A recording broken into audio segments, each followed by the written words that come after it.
बिस्मिल्लाहिर्रहमानिर्रहीम। अस्सलाम वालेकुम गाइस, कैसे हैं आप सब। बगैर टाइम वेस्ट किए हम अपना लेक्चर स्टार्ट करेंगे बायोकेमिस्ट्री का, जो कि कैटेगरी बी में फार्मेसी टेक्नीशियन का एक सब्जेक्ट है और उसका एक टॉपिक है हमारे पास प्रोटीन्स। ठीक है, ये आज हम पढ़ेंगे प्रोटीन्स क्या होती हैं, इसके फंक्शंस क्या हैं, इसकी टाइप्स क्या हैं, ये कैसे बनती है, इस सब में मैं आपको ये बताऊंगा। सबसे पहले प्रोटीन की डेफिनेशन हम करते हैं। Biological molecules polymer of repeating units of amino acids together link together by the help of a peptide bond. यानी पेप्टाइड बॉन्ड से जो अमाइनो एसिड आपस में जुड़ के एक पॉलीमर बनाते हैं। पॉलीमर का मतलब होता है एक चेन सी बना देना, वो कहलाता है प्रोटीन्स। ये हमारे अपने पास बॉन्ड जो है ये इसको हम पेप्टाइड बॉन्ड कहेंगे। और इसी तरह ये जो गोल गोल से दायरे नज़र आ रहे हैं ये है अमाइनो एसिड्स। अमाइनो एसिड जब आपस में जुड़ते हैं पेप्टाइड बॉन्ड के ज़रिए तो एक प्रोटीन बनती है। इस तरह आगे आ जाता है। अब हमें ये भी तो पता होना चाहिए ना कि अमाइनो एसिड्स क्या हैं। अमाइनो एसिड्स जो होते हैं बिल्डिंग ब्लॉक्स ऑफ प्रोटीन्स होते हैं, यानी कि प्रोटीन को बनाने वाले जो यूनिट्स होते हैं वो क्या होते हैं, अमाइनो एसिड्स होते हैं। ऐसे ही आपने लिखना है, इसकी डेफिनेशन ऐसे ही लिखनी है। बिल्डिंग ब्लॉक्स ऑफ प्रोटीन्स, आपने ये नहीं लिखना है इसमें अमाइनो ग्रुप होता है, इसमें कार्बोक्सिलिक ग्रुप होता है, ये सब नीचे आपने फार्मूले में बता देना है। ये जो लिखा हुआ है ये इसका ना फार्मूला है। ये इसी तरह ही आपने लिखना है, ये एक फार्मूला है, इसमें ये अमाइनो ग्रुप है, NH2 क्या है, एक अमाइनो ग्रुप है और ये अल्फ़ा कार्बन है। किसी भी फंक्शनल ग्रुप के साथ जो कार्बन अटैच होगी पहली वो होगी अल्फ़ा कार्बन।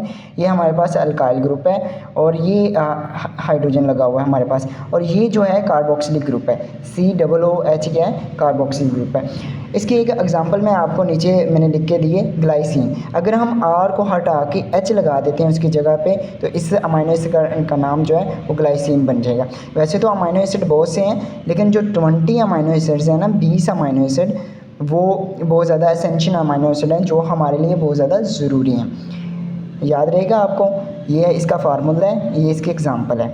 ठीक है, अब नेक्स्ट हम चलते हैं स्ट्रक्चर ऑफ अमाइनो एसिड्स की तरफ कि अमाइनो एसिड का स्ट्रक्चर क्या होता है, इसकी टाइप्स क्या होती हैं। अमाइनो एसिड ना वैसे तो 3 तरह के होते हैं, एक एसेंशियल अमाइनो एसिड होते हैं, नॉन एसेंशियल होते हैं और एक होते हैं सेमी एसेंशियल अमाइनो एसिड्स होते हैं। लेकिन आपके क्योंकि सिलेबस बहुत कम होता है, शॉर्ट सिलेबस होता है, तो इसमें मैंने शॉर्ट चीज़ें की हुई हैं, तो आप लोगों ने भी ऐसे ही लिखना है। और एक बात और, प्रेजेंटेशन ये देखो जैसे मैंने लिखा हुआ है, मेरी जो प्रेजेंटेशन है ये आप अच्छी तरह से देख सकते हैं जो मैंने लिखा है। ये प्रेजेंटेशन अगर आप ऐसे ही लिखेंगे ना पेपर में इंशाल्लाह आपके पूरे मार्क्स आएंगे। प्रेजेंटेशन लाजमी अच्छी तरह से लिखनी है। यहाँ पे फार्मूला लिखेंगे आप, यहाँ पे एग्जांपल लिख देंगे। ठीक है, इसके बाद होते हैं जो टाइप्स ऑफ अमाइनो एसिड मैंने बताई हैं आपको। 3 टाइप्स होती हैं अमाइनो एसिड्स की। एसेंशियल अमाइनो एसिड होते हैं, नॉन एसेंशियल अमाइनो एसिड होते हैं और एक होते हैं सेमी एसेंशियल, जो कि आपके सिलेबस का हिस्सा नहीं है, वो नहीं हम करेंगे। जो आपके सिलेबस का हिस्सा है हम वही करेंगे। एसेंशियल अमाइनो एसिड्स क्या होते हैं, जो कि हमारी बॉडी प्रोड्यूस नहीं कर सकती।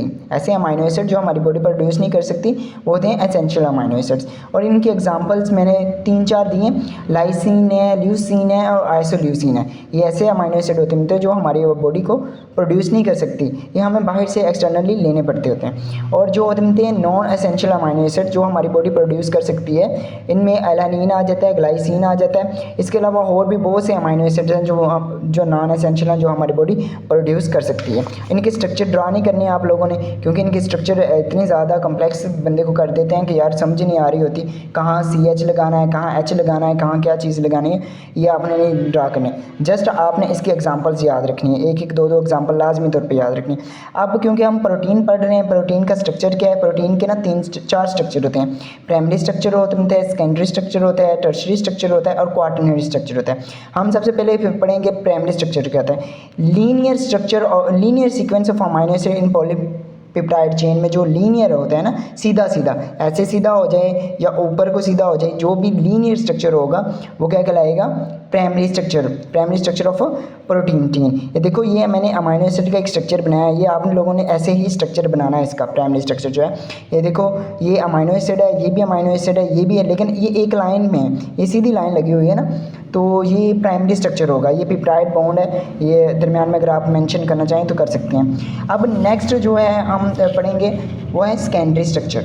ये आपने याद रखना है, मैंने 4 तरह के तुम्हें आप लोगों को स्ट्रक्चर बताए हैं। एक प्राइमरी स्ट्रक्चर है, एक सेकेंडरी स्ट्रक्चर है, एक टर्शियरी स्ट्रक्चर है, एक क्वाaternary स्ट्रक्चर है। एक क्वाaternary लिखा हुआ क्योंकि ये मैंने स्ट्रक्चर ड्रा करने की कोशिश की थी तो इस वजह से ना थोड़ी स्पेलिंग वो मिक्स हो गए। QUATERNAY है क्वाटरनरी स्ट्रक्चर। अब हम पढ़ते हैं सेकेंडरी स्ट्रक्चर का। ये folding of amino acid in polypeptide chain, यानी कि जो अमाइनो एसिड होते हैं वो आपस में कॉइल हुए होते हैं, फोल्ड हुए होते हैं, उनको क्या कहते हैं, सेकेंडरी स्ट्रक्चर्स होते हैं। याद रखना है जो सेकेंडरी स्ट्रक्चर हैं ये कॉइल हुए होते हैं, ये ऐसे कॉइल, ये देखो ये अमाइनो एसिड है, एक रिंग बनाया हुआ होता है, एक कॉइल मतलब जैसे स्प्रिंग होता है ना, इस तरह के होते हैं, ये सेकेंडरी स्ट्रक्चर्स कहलाते हैं। और टर्शरी स्ट्रक्चर जो होते हैं ये 3 डिमेंशनल होते हैं। 3 dimensional structure of amino acid in polypeptide chain are known as tertiary amino acid. ये याद रखना है आपने, टर्शरी अमाइनो एसिड कौन से होते हैं, 3 डिमेंशन, जैसे 3D स्ट्रक्चर नहीं हम तस्वीरें भेजते हैं 3D जो हमें बहुत क्लियर नज़र आ रही होती है, इसी तरह मैंने इसको ड्रॉ किया है। बहुत से हमारे पास फोल्डिंग है, लेकिन ऐसे इस तरह फोल्डिंग की हुई है मैंने। ये सारी फोल्डिंग क्या कहलाएगी, 3D स्ट्रक्चर्स कहलाएगी, क्योंकि हम इसको अच्छी तरह से क्लियर अंदाज में देख सकते हैं। ये क्वाटरनरी स्ट्रक्चर्स क्या होते हैं। अब क्वाटरनरी स्ट्रक्चर का मैंने नीचे स्ट्रक्चर ड्रा नहीं किया, इसलिए नहीं किया क्योंकि अगर मैं करता तो आप लोगों को समझना आती है कैसे बनाया गया। क्वाटरनरी स्ट्रक्चर होता है complex structure of amino acid in polypeptide chain. अगर मैं ये स्ट्रक्चर भी आपस में इनको यहाँ पे ड्रॉ कर दूँ ऐसे अपने पास से ऐसे करके, एक ये स्ट्रक्चर हो जाएगा, एक ये स्ट्रक्चर हो जाएगा, एक ये स्ट्रक्चर हो जाएगा, मतलब 3-4 स्ट्रक्चर ऐसे करके मैं ड्रॉ कर देता हूँ। ये क्या हो जाएगा, कम्प्लेक्स स्ट्रक्चर बन जाएगा, ये क्वाटरनरी स्ट्रक्चर कहलाएगा। ठीक है, इसके बाद इसकी ना आपने टाइप्स याद रखनी है, प्रोटीन्स की कौन कौन सी टाइप्स होती हैं, ये फर्दर हम आगे पढ़ेंगे।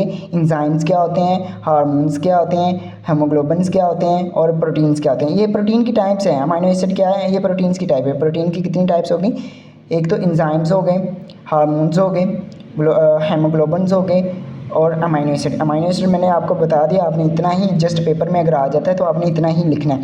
अब जो नेक्स्ट चीज़ें आ जाएंगी वो एंजाइम आ जाएंगे, हार्मोन्स आ जाएंगे, हेमोग्लोबिन आ जाएंगे, ये सब आपके सिलेबस का पार्ट है, ये भी मैं आपको पढ़ाऊँगा। अगर अभी से मैं आपको बताना शुरू कर दूँगा तो इसका कोई फ़ायदा नहीं होगा। जैसे एंजाइम क्या होते हैं, ये हमारे किसी भी रिएक्शन को तेज़ करते हैं, हमारे जिस्म में होने वाले रिएक्शंस को क्या करते हैं, तेज़ करते हैं।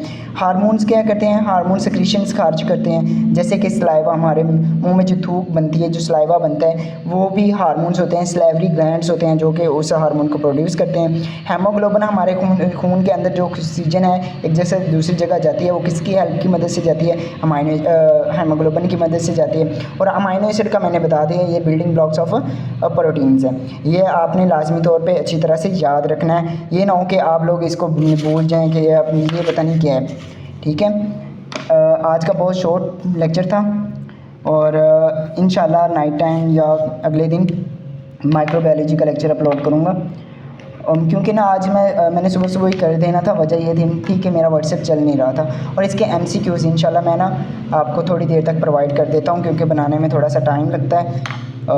कोशिश मेरी तो होती है कि मैं जल्दी से बना के इनको लिख के आप लोगों को सेंड कर दूं, लेकिन ना हर चीज़ को मैनेज करने में थोड़ा सा टाइम लग जाता है। तो आई होप आप लोगों को समझ आ गई होगी। अगर नहीं आएगी किसी को, आप सेपरेटली मुझसे पूछ सकते हैं, मेरा नंबर आप लोगों के पास है। कहते हैं तो फिर भी एक मरतबा मैं दोबारा रिपीट कर देता हूँ, 0322719536। मेरा नाम मुबशर है, आप मुझसे कॉन्टेक्ट करें, मैं आपको बताऊँगा, गाइड करूँगा और MCQs में ग्रुप में शेयर कर दूँगा। मुझे ना कुछ लड़के मैसेज कर रहे थे कि सर आप ना ऐसा करें कि अपलोड ही कर दिया करें, तो ताकि कुछ लड़के होते हैं जो ग्रुप में ऐड नहीं है, वो भी इसको अच्छी तरह से याद कर लिया करें। मैं ना आप लोगों को अपलोड भी कर दिया करूँगा और ग्रुप में शेयर भी कर दिया। ग्रुप में इसलिए शेयर करता हूँ कि आप लोगों को वो अच्छी तरह से याद रहेंगे। ठीक है, ओके, अल्लाह हाफिज़।